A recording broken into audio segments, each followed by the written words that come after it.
ഇന്നത്തോടെ ഞങ്ങളുടെ European trip ഇവിടെ അവസാനിക്കുകയാണ്. അപ്പോൾ ഇവിടുത്തെ ഇന്ത്യൻ റെസ്റ്റോറൻറ്റിൽ തന്നെ കയറിയിട്ട് ഫുഡ് കഴിക്കാമെന്ന് വിചാരിച്ചു.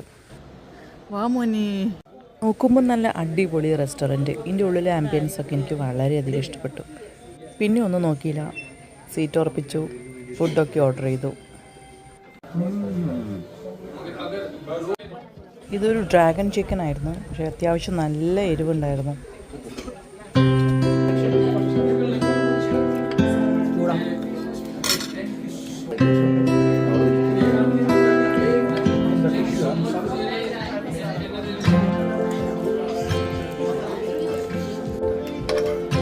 അങ്ങനെ ബിരിയാണി കഴിച്ച് റൂമിലേക്ക് പോയി. Bye bye Europe.